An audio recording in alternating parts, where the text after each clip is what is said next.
We talked about enjoying this Saints team while you can because it could look drastically different very soon after this year, right? Now, we didn't say any of that to make anybody fearful or sad. It's rather to make you appreciate what you have now. The Saints have gone all in on this season, and it's like Drew Brees said. Do y'all remember the quote at the very beginning of the season?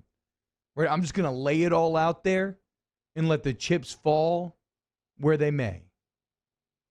It's like when Caesar crossed the Rubicon. The die has been cast. Okay, the wheels are in motion. There's no turning back now. Let's see where the chips fall. It's time to fight. And everything is on the line. Appreciate what you're going to witness this Sunday. Appreciate the work that Nick Underhill did in breaking down this Marshon Lattimore-Mike Evans matchup. Appreciate how good Marshon Lattimore has been against Mike Evans, who, let's be clear, is one of the best receivers in the NFL, like a top 5 guy. What he just set the NFL record for, most 1,000-yard seasons in a row to start your career. I think he's up to 6 1,000-yard seasons in a row now. So let's just look at Mike Evans' career. For his career, Mike Evans is averaging 77 yards a game and half a touchdown per game. That's very good. Extrapolated over 8 games. The reason why we're choosing number 8, because that's the number of games that Marshon Lattimore and Mike Evans have gone up against each other. But extrapolated over 8 games, those averages equal 40 catches, 624 yards, and about 4.5 touchdowns. So extrapolated over a season, that's a great season. That's 80 catches, 1,200 yards, 9 touchdowns. It's elite. In 8 games against Marshon Lattimore, he has 10 catches for 200 yards.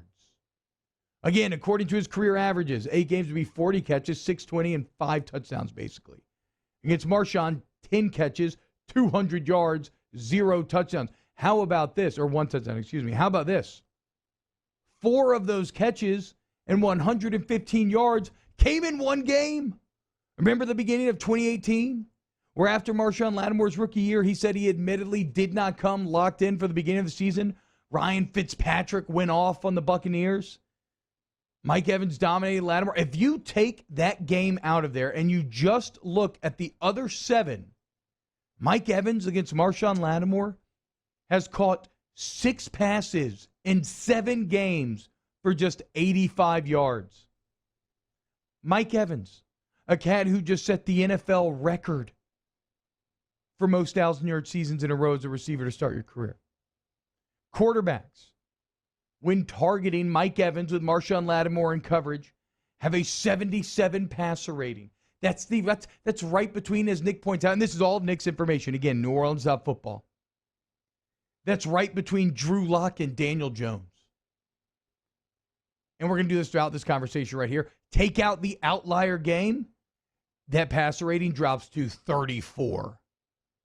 I can't even give you an NFL comparison for that because that's basically you're fired. You're not an NFL quarterback. And here's where it gets crazy. So Nick, not content with just getting the raw numbers, had to see it for himself. So what did our guy do? He dives into every single route that they've ever run against each other and charts every single route. Here is a history of those routes.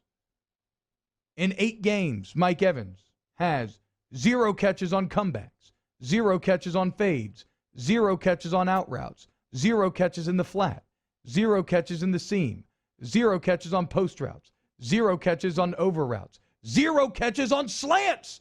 The literal easiest thing to catch the ball on. That's how Mike Thomas has made his living. Mike Evans at all like 6'5" of them hasn't even caught a slant or a fade against Marshon Lattimore. He has 1 catch on corner routes. In fact, there are only 2 different type of routes that he has more than 1 catch on. That's go routes. Check this out. These are the only 2 routes he has more than 1 catch on. He's run 56 go routes against Marshon Lattimore. He has 3 catches for 107 yards, a touchdown and a pick. And obviously so much of that came from that 1 game. On dig routes, he's run 36 digs against Marshon Lattimore. 4 catches for 63 yards. Everything else, blanked.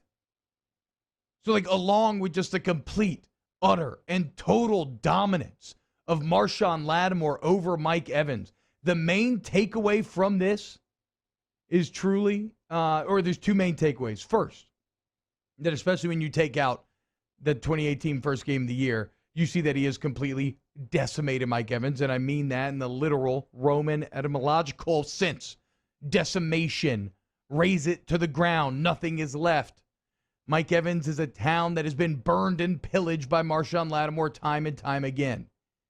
And here's to hoping that he can do it again Sunday, because it's going to be critical, and it's something that you can't take for granted, right? You cannot have. At this point, you've been so consistent against this man, you have to keep that going.